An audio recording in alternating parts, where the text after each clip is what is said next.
So hello people, ma-report kami about sa AC circuit sa mga review 3 subject. First, we have Ronnie.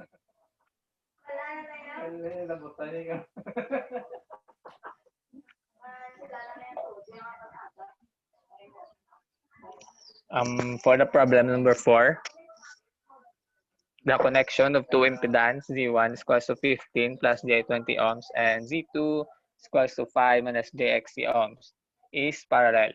If the total current is in phase with the supplied voltage B, find the value of XC. So given na state nga ang current is in phase with the supplied voltage V. Therefore, ang circuit considered as a parallel resonance. So ang Z1 is equals to Z2. For the solution, kay Z1 is equals to Z2, R1 plus JXL is equals to R2 minus JXC. 15 plus J20 is equals to 5 minus JXC. Transposing. 10 plus J20 plus JXC is equals to 0. Pag makita nga ang XC is equals to negative 20 minus 10 J ohms. Checking kay naka-in phase ang current kag ang voltage, therefore ang power factor is in unity. Kag by checking makita nga ang ZT wala sa angle nor imaginary. 1 equals to over ZT is equals to 1 over Z1 plus 1 over Z2. Substitutions maka-arrive sa final answer nga ang ZT is equals to 20.83 nga wala magid angle nor imaginary, therefore unity ang circuit.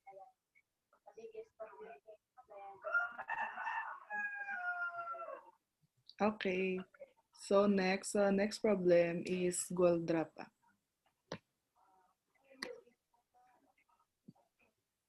So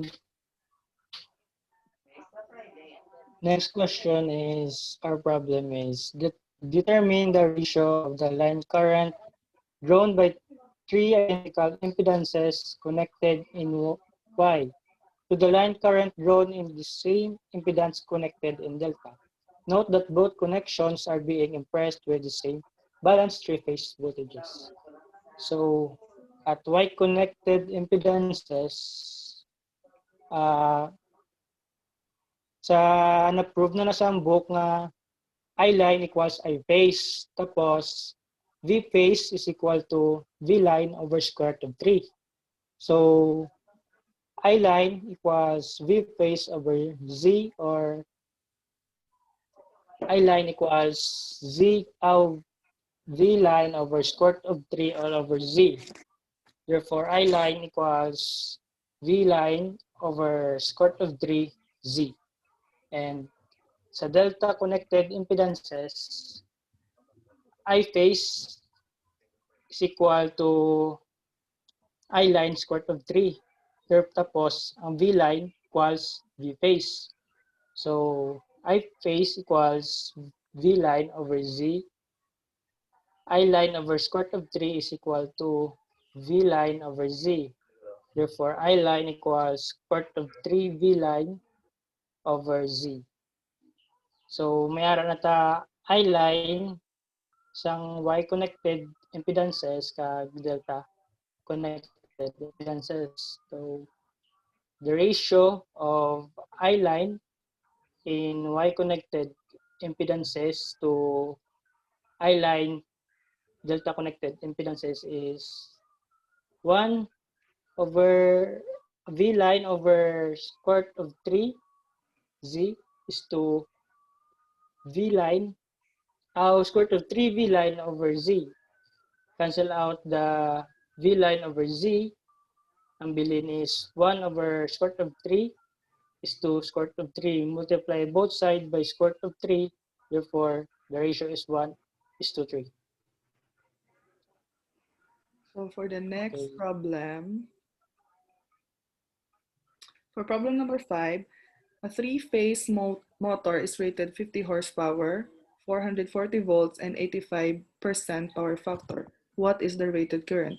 So we are given a horsepower of 50, 440 volts, and power factor.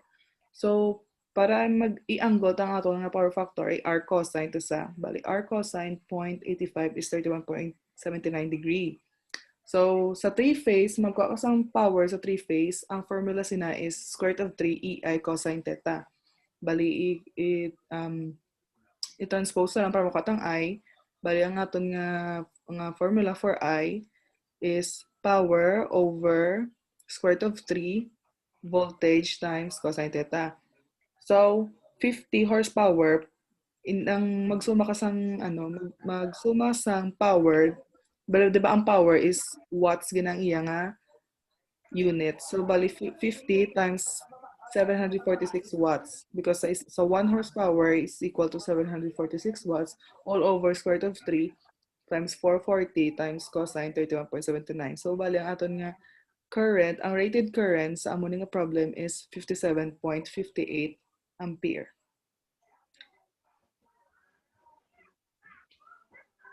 So that's all. Thank you.